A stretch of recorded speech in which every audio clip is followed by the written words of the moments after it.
Hello friends, welcome to my channel Listen Medical Audiobooks.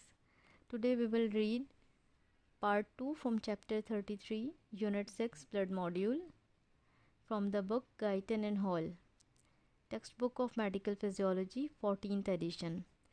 So as you know, we have already read part 1 of chapter 33 from the blood module, and today we will read part 2.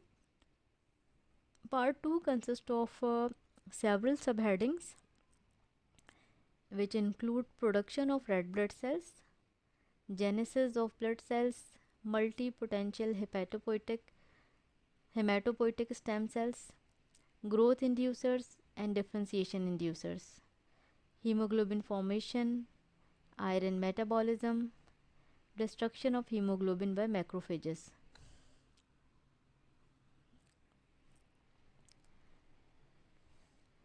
So without any delay, let's go for the reading. This is chapter 33, red blood cells, anemia and polycythemia from 14th edition Guyton and Hall textbook. Let's start with the reading from the heading production of red blood cells. That is primitive immature cells, nucleated, that nucleus is present, and these type of RBCs are produced in the yolk sac. During the middle trimester of gestation, liver is the main organ for RBC production, but reasonable numbers are also produced in the spleen,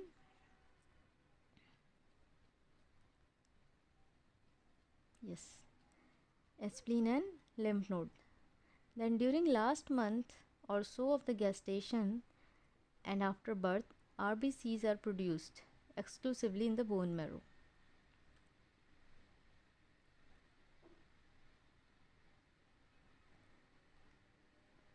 Figure 33.1 shows the marrow of essentially all bones produce RBCs until a person is about 5 years old. The marrow of long bones, except the proximal portion of the humeri and tibiae, become fatty and produce no more RBCs after about the age of 20 years. That is, humeri and tibiae will produce the RBCs, but for the other bones they will not produce red blood cells after the age of 20 years. What happened after 20 years? Beyond this age, most red blood cells continue to be produced in the marrow of membranous bones, and these membranous bones include vertebrae, sternum, ribs and ilia. Even in the bones, the marrow becomes less productive as the age increases.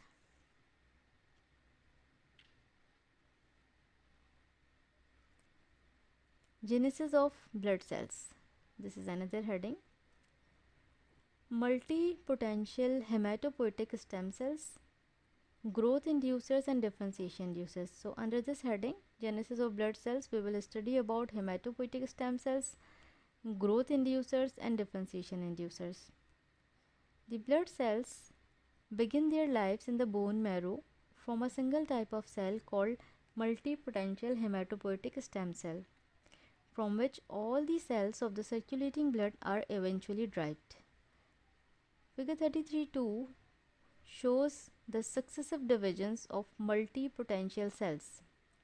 That is, multipotential cell will divide to form different circulating blood cells.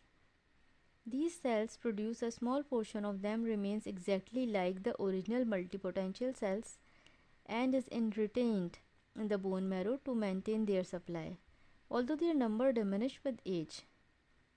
Most of the reproduced cells, however, differentiate to form the other cell type, as shown in the figure 33.2. What are we talking about? We are talking about the multipotential hematopoietic stem cells, which differentiate into different types of committed stem cells. The intermediate stage cells are very much like the multipotential stem cells. That is, initially it is, when it divides, it is similar or quite similar to multipotential stem cells, even though they are already become committed to a particular line of the cells. As we are talking about the hematopoietic stem cells, of course, what are different committed types of cells?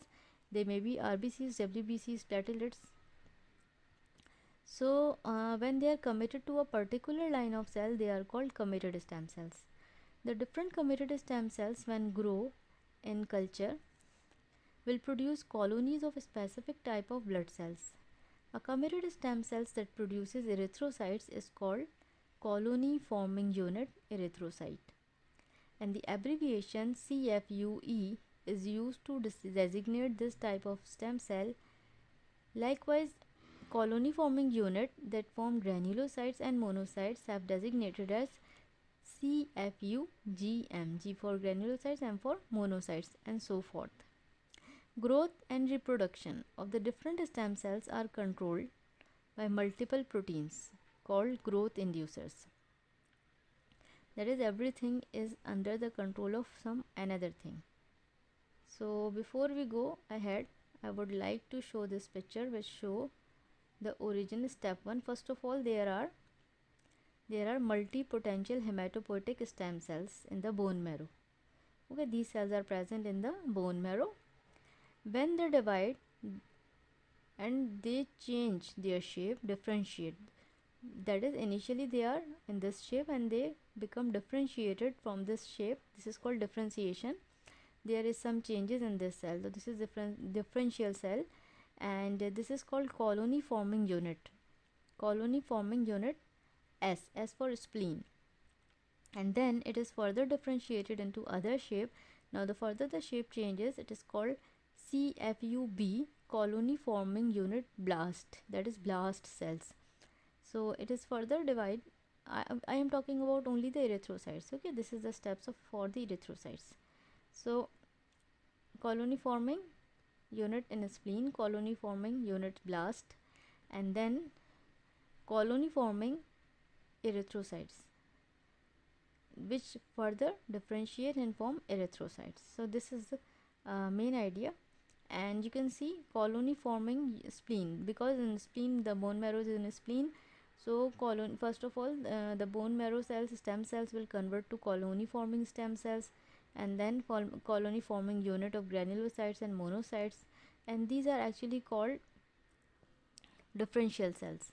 And then they are converted to different other types of cells, that like granulocytes, monocytes are further converted to macrocytes. Similarly, from the colony forming unit in the spleen, it also gives rise to colony forming unit megakaryocytes. And not only this, you can also see the multipotential hematopoietic cells give rise to MHSC, that is more multipotential hematopoietic cells, so that they can retain their quality.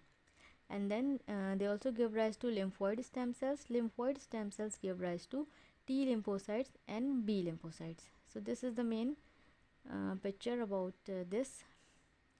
And if you go further, yeah, I'm not sure I have covered everything or not. Just give me a minute. Yeah, so up till now, yeah. We will go to the next page, and this is about the genesis of red blood cells.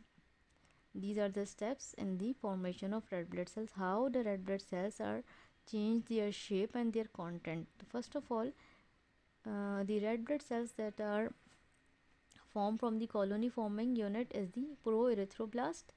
Proerythroblast then convert to basophil erythroblast, then this will convert to polychromatophil erythroblast, then it will convert to orthochromatic erythroblast, and then it will convert to reticulocytes, and reticulocytes are then converted to erythrocytes.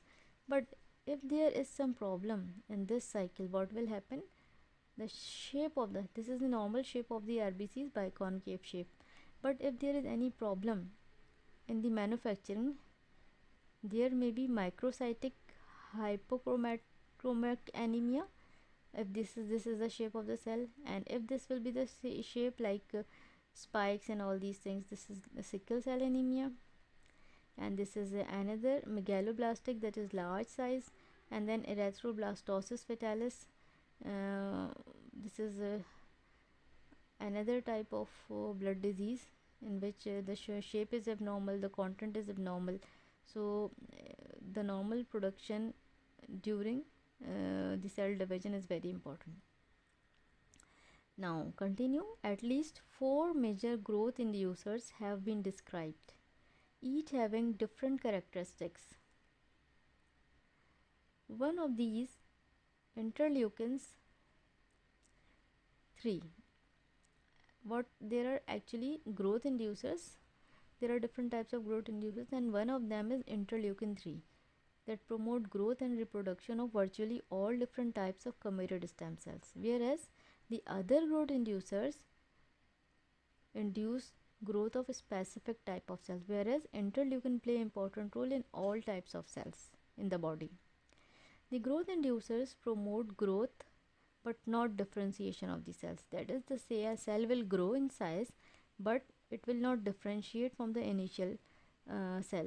So we have different types of things, which is different proteins called differentiation inducers. Right? There are two things. One is the growth inducers, and other one is the differentiation inducers. So growth inducers will have a role in the growth and reproduction of all types of cells or different types of cells, whereas differentiation inducers will play important role in differentiation of the cell. Each of these differentiation inducers causes one type of committed stem cells to differentiate in one or more steps towards the adult blood cells. For example, if the differential inducers are induced into the red blood cells, so after several steps of differentiation, it will give rise to red blood cells. And if it will apply to white blood cells after certain stages, it will give rise to WBCs. Formation of the growth inducers and differentiation inducers is controlled by factors outside the bone marrow. For example, in the case of RBCs, exposure of the blood to a low oxygen level for a long time causes growth inducers, differentiation and production of greatly increased number of RBCs. Yeah, this is something amazing, that if you have low level of oxygen in your body, growth inducers will play an important role. So there is induction of growth, differentiation and production because low oxygen will serve as a signal to produce more RBCs. So we will discuss it in the later part of the chapter. In the case of some of the white blood cells, infectious diseases. Remember, for the case of white blood cells, infectious diseases cause growth. That is, infectious diseases are the signal for more growth, differentiation and eventual formation of a specific type of white blood cells that are needed to combat the infection. Now come to the stages of differentiation of red blood cells. The first cell that can be identified as belonging to the RBC series is the proerythroblast. We have already seen in the previous picture, figure 33, in the upper part of this, that proerythroblast is the first cell. Under the appropriate stimulation, large number of these cells are formed from CFU, colony forming unit, EE for erythrocyte stem cells. Once the proerythroblast has been formed, it divides multiple times, eventually forming many mature RBCs. So from the colony forming erythrocyte stem cells, it will give rise to proerythroblast, and proerythroblast, when divide multiple times, eventually it will give rise to mature red blood cells.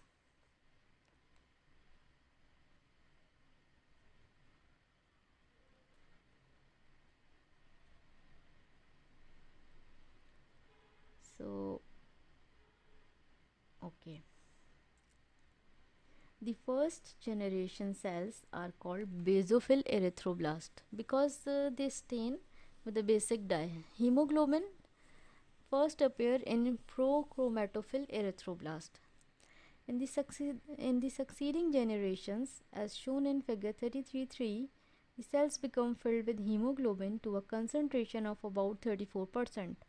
The nucleus condenses to a small size and its final remnant is absorbed or excluded from the cell. At the same time, the endoplasmic reticulum is also reabsorbed. What happened? I repeat. Okay, listen. Hemoglobin appear in the prochromatophil erythroblast. In the succeeding generations, that is after polychromatophil erythroblast, the cells become filled with hemoglobin to a concentration of about 34%. So this is important to remember the value of hemoglobin, 34%. The nucleus condenses to a small size and its final remnant is absorbed. That is, the size of the nucleus will be decreased very small size so that it can be absorbed. At the same time, the endoplasmic reticulum is also absorbed.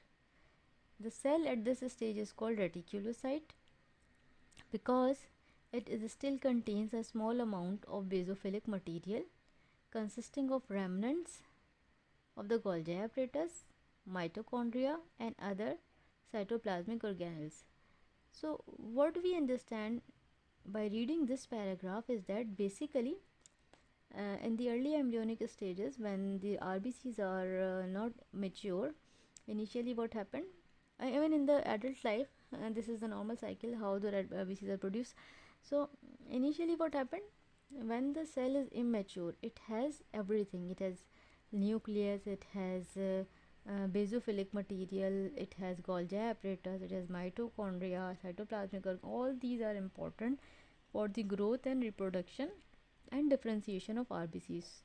But when the RBC become mature, step by step, all these become disappear or removed from the cell. During this reticulocyte stage, the cell pass from the bone marrow into the blood capillaries by diapedesis. Diapedesis is a process of squeezing through the pores of capillary membrane.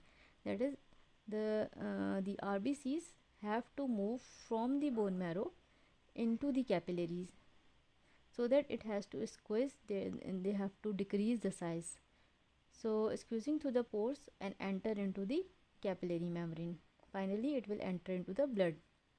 The remaining basophilic material in the reticulocyte normally disappears within 1 to 2 days and the cell is then mature erythrocytes. Because of the short life of the reticulocyte, their concentration among all the RBCs is normally slightly less than 1%.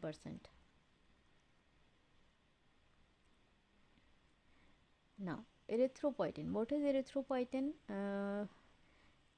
We will see step by step. Erythropoietin regulate the red blood cell production. Okay, of course there is a regulator for everything. We have studied about the growth regulator, differentiation regulator. So we must have something that regulate overall red blood cell production, the signals that can increase the red blood cell production from the bone marrow.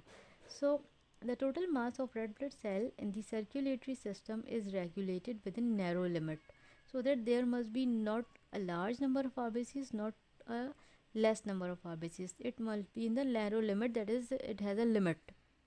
And thus, number one, an adequate number of RBCs are always available to provide sufficient transport of oxygen from the lungs to the tissues. Yet, the cells do not become so numerous that they impede blood flow. It means the RBCs are sufficient enough to provide oxygen from the lungs to the tissues, but they are not so numerous that can cause hindrance in the flow of blood. So this is the limit of the RBC's production.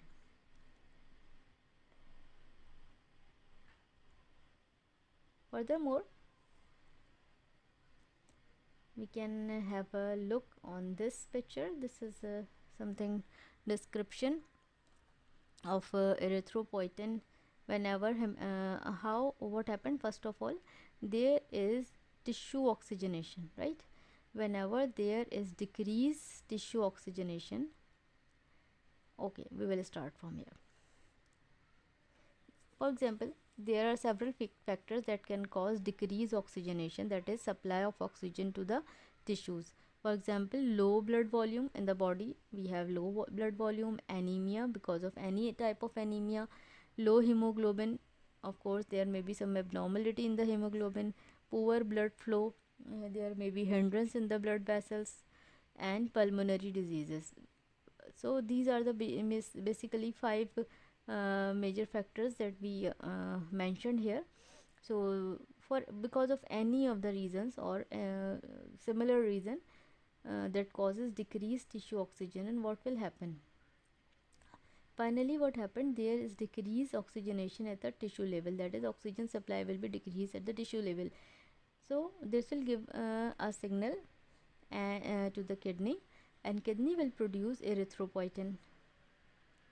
So whenever there is tissue oxygenation is decreased, erythropoietin will be produced from the kidney, and this erythropoietin cause hematopoietic stem cells in the bone marrow to be stimulated. So when these cells are stimulated, they will convert to proerythroblast, and then we have different stages of conversion, and finally red blood cells will be formed and more RBCs will be formed. So in this way, red RBCs production will be increased. So we will read more from here. Okay, tissue oxygenation. What is tissue oxygenation? Actually, the supply of oxygen from the blood to the tissues. So essential regulator of red blood cell production. Tissue oxygenation is one of the essential regulator of red blood cell production. Whenever there is need of oxygen, more RBCs will be produced, right? So condition that decreases the quantity of oxygen transported to the tissue ordinarily increase the rate of RBC production, that we have already discussed just now. Thus, when a person become extremely anemic as a result of hemorrhage, that is blood loss, or any other condition, the bone marrow begin to produce large quantities of RBCs. Also, destruction of major portions of the bone marrow, especially by X-ray therapy, causes hyperplasia of the remaining bone marrow in the attempt to supply the body's need for RBCs. A very high altitude, that is if you are going to on the mountains or hilly area where the quantity of oxygen in the air is greatly decreased, insufficient oxygen is transported to the tissues and the RBC's production is greatly increased. So that is why when someone is ill or not feeling good, have a low blood volume, less RBCs, they are suggested to go to the hilly area, because the low oxygen level in that area environment cause the RBC production to be increased. In this case, it is not the concentration of the RBCs in the blood that control the RBC production, but the amount of oxygen transported to the tissues in relation to the tissue damage oxygen. So you must remember that tissue oxygenation is the essential regulator of red blood cell production. So we go ahead. So there are various diseases of the circulation that decrease tissue blood flow, particularly those that cause failure of oxygen absorption by the blood as it passes through the lungs, can also increases the rate of RBC production.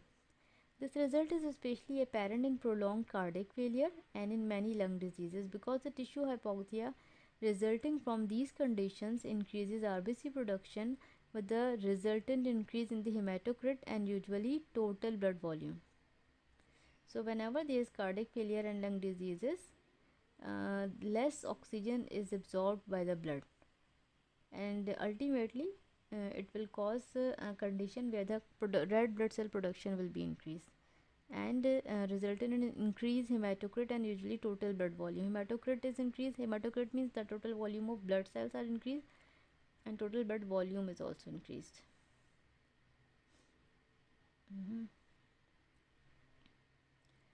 So what is a long page? Okay.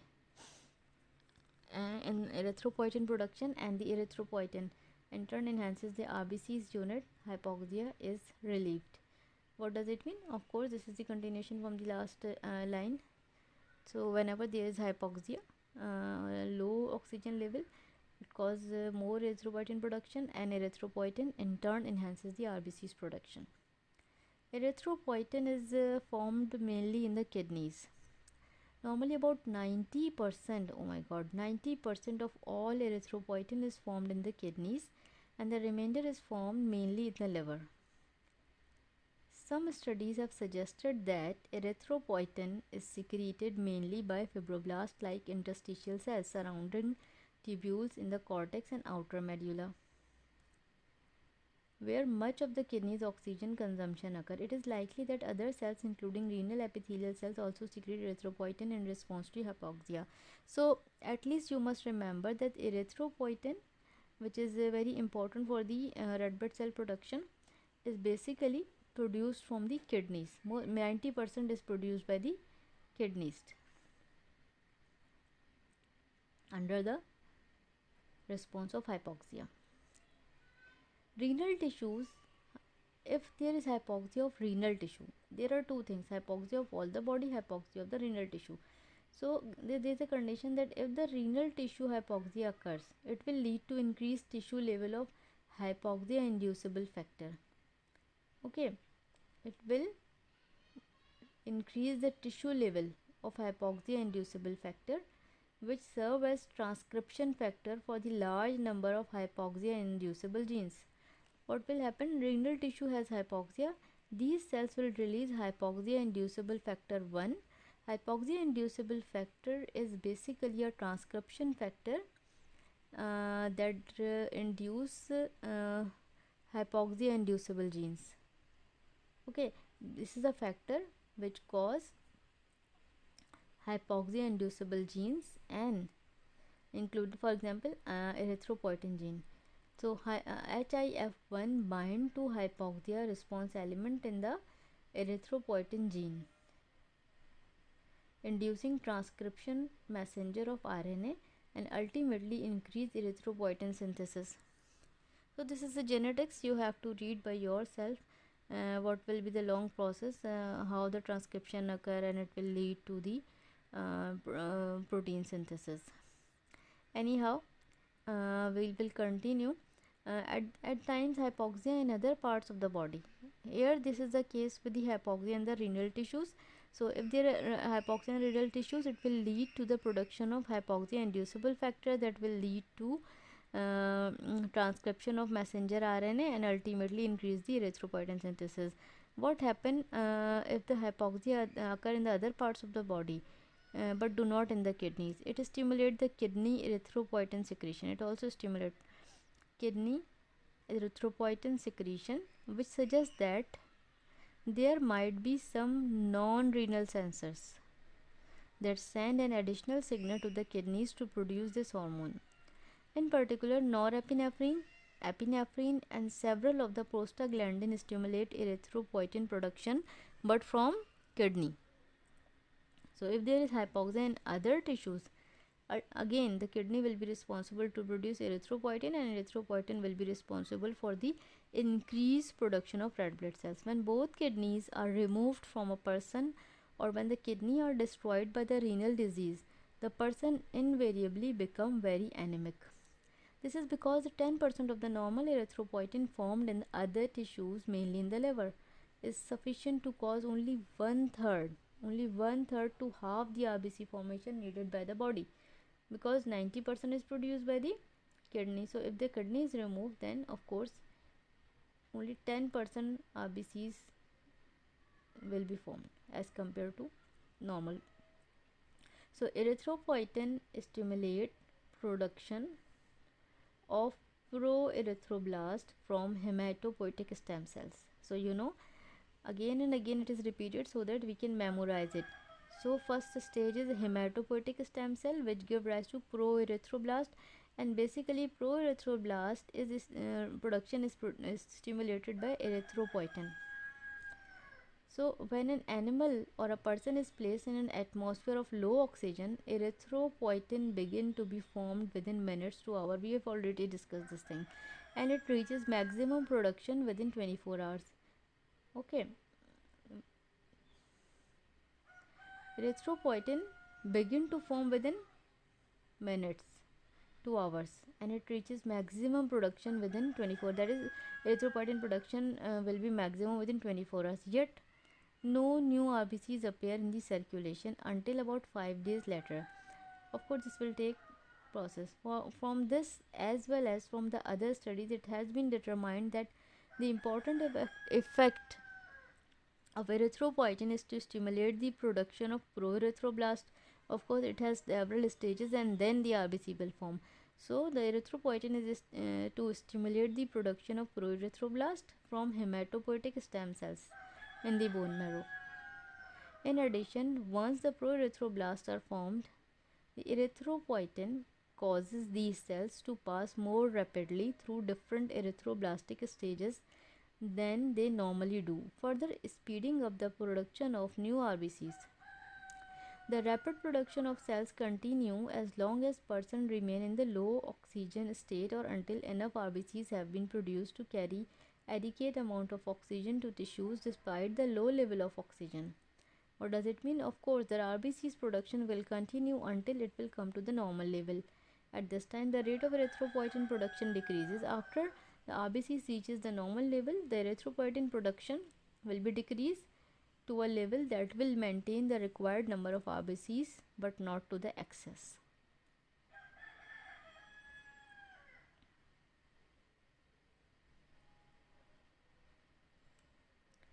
So, in the absence of erythropoietin, what happened if there is no erythropoietin? It was observed that few RBCs are formed by the bone marrow. At the other extreme, when large quantity of erythropoietin are formed, and if the plenty of iron, not only the erythropoietin is only the one factor, okay?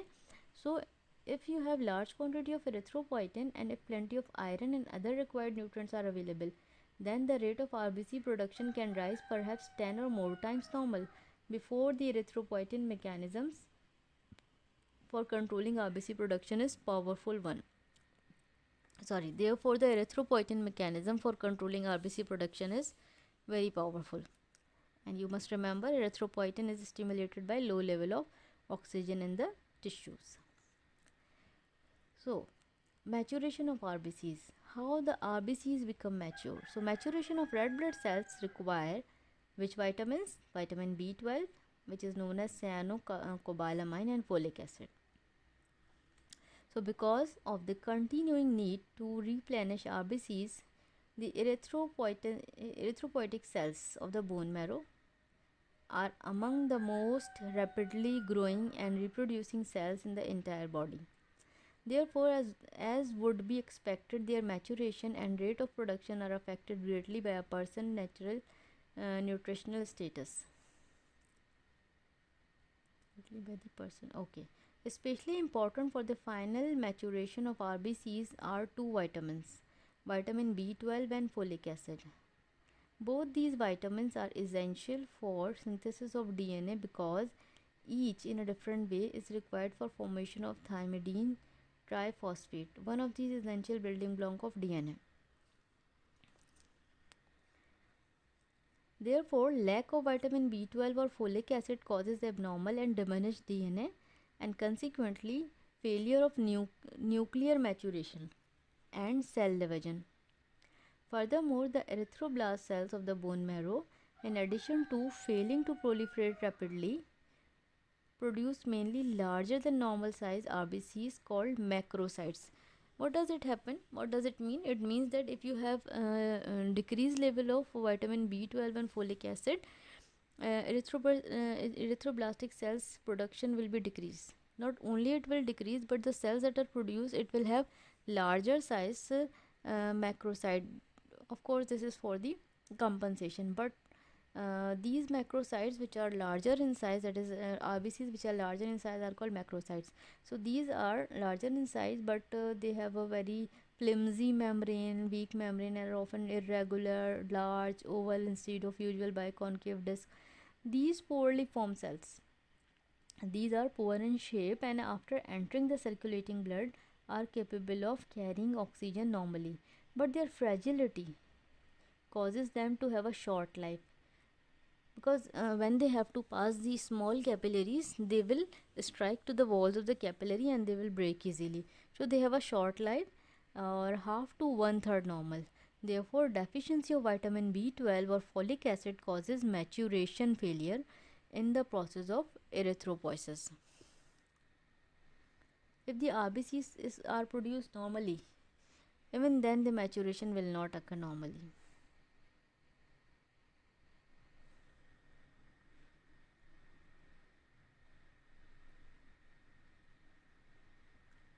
Lack of intrinsic factor therefore decreases availability of vitamin B12 because of faulty absorption of vitamin.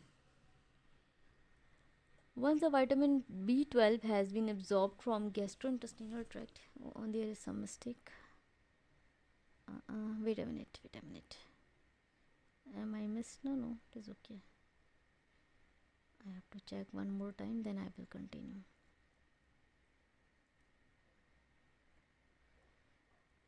Yeah, I have missed the heading. Okay,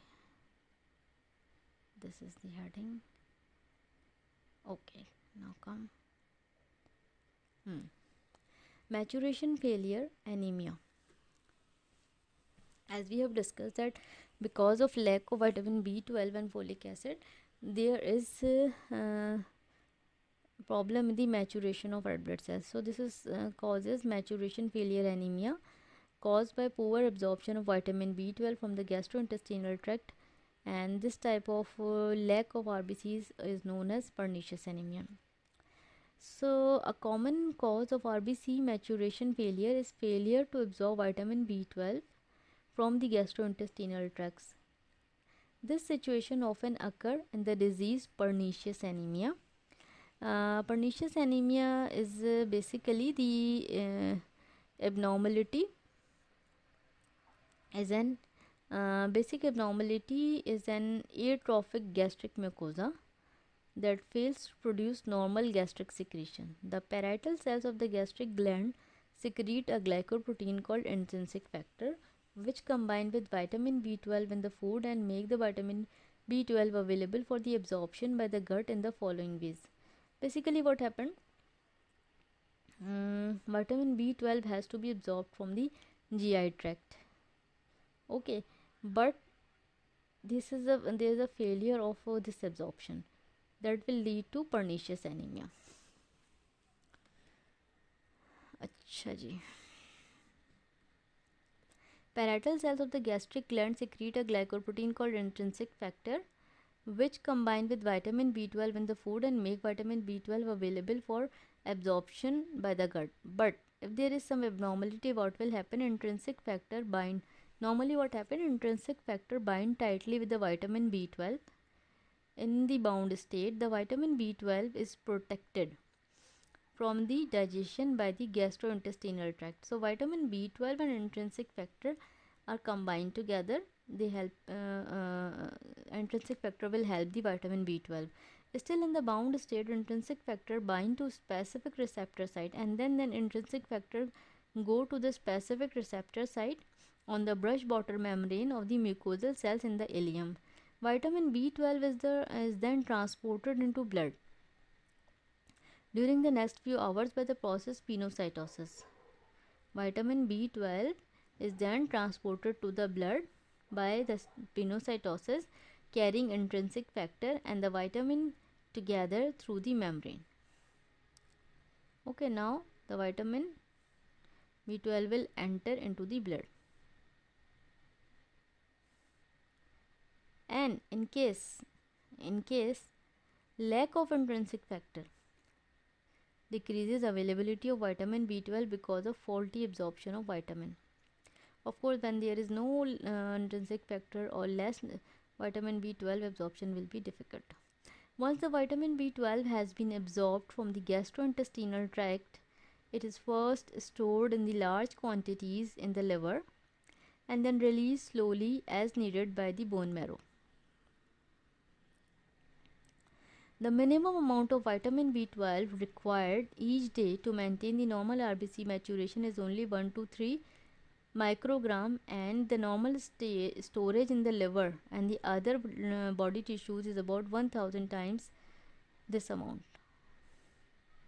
Therefore, 3 to 4 years of defective vitamin B12 absorption are usually required to cause maturation failure anemia. Maturation failure anemia caused by not only caused by vitamin B12 but also caused by folic acid deficiency. Folic acid is a normal constituent of green vegetables, some fruits and meats, especially liver. However, it is easily destroyed during cooking. Also, people with the gastrointestinal absorption abnormality, such as frequently occurring small intestinal disease called sprue, often have serious difficulty absorbing both folic acid and vitamin B12.